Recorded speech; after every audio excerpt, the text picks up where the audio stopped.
Hello and welcome to Mobility Mastery Monday. I'm Alicia and this is your weekly source for the best tips and tools for pain relief and feeling unstoppable.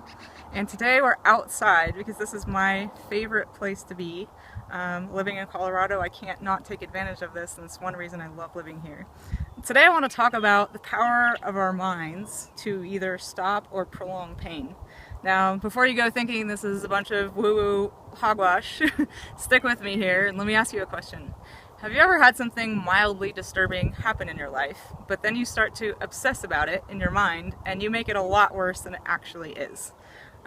We could apply that to a lot of things, but in my experience, this can very well apply to pain and often does. Pain is really upsetting, so we can get stuck in kind of an endless loop of obsessing about it, and that actually can make things a lot worse. So I'm going to tell you my story now of pain and pain relief, and I want to tell you this because it's really at the heart of what I do and why I'm so passionate about what I do. And basically I ended up with knee pain starting at about age 22, and it started because I was running. So I grew up doing gymnastics, and then I started running. Then I got into trail running and hiking and being in the outdoors, and at about maybe 21, my knee started hurting while running. So I would actually stop running for a month or two and then start again, and then a month later I'd have to stop again. And then it got so bad that every single time I went running, my knee would hurt. It's only my left one to start with, until I went hiking in Yosemite and decided to go all the way up Half Dome. I wanted to do the cable route. This is before you were required to have a permit.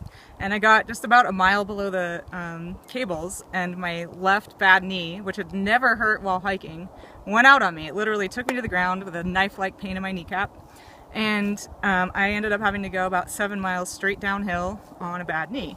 By the time I got to the bottom, I had 2 bad knees, and I didn't hike again for 6 years. I tried, and I would also try to run, but the reason I want to tell this story is I was so terrified of the pain, and I believed it would happen if I went running or hiking, that every single time I did go running or hiking or tried to, I got the pain and I stopped immediately. So I let fear kind of stop me from doing these things that I love, because I started working out in a gym and I didn't want the pain there to even stop me from being able to work out in a gym, which is kind of crazy in my mind. I don't love being in a gym, so I let that fear of pain actually shrink my world, and then didn't hike for 6 years.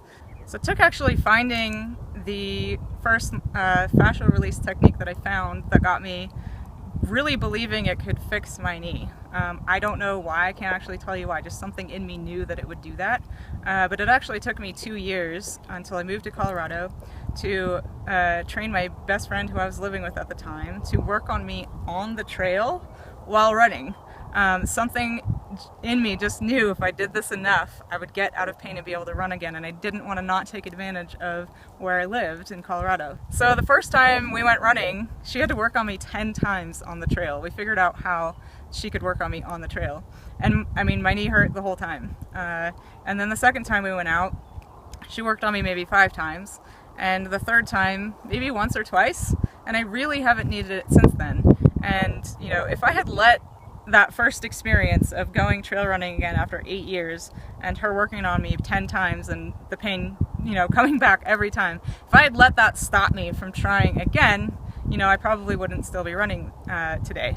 So I truly believe that it was my conviction and my belief that I would get myself out of pain that did that, more so than the actual technique that I was using.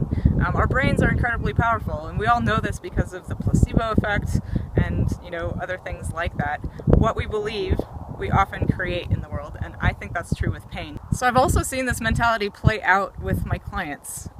Most people who come to me do believe they're going to get help and get out of pain, and I believe that they are, and whether it's me believing it or them believing it, I do think that that makes a big difference in the results they get. And the people that come to me very skeptical or challenging me, like, I don't think you can help me, but I want to see if you do, don't really get the best result. So have I had knee pain, in the last 5 years since fixing them so I can run and hike again? Yes.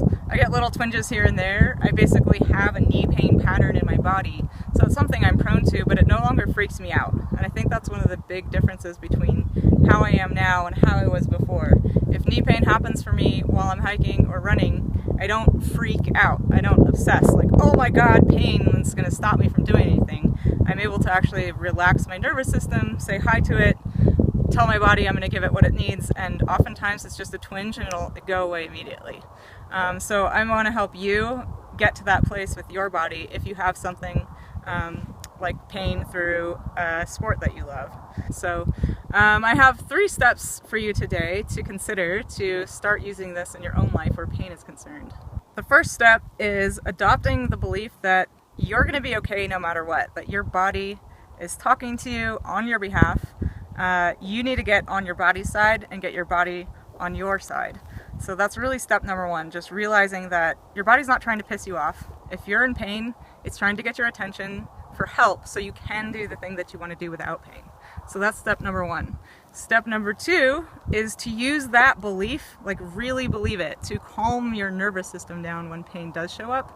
Because I really believe it's that nervous system response of freaking out when pain shows up that prolongs it a lot longer than necessary.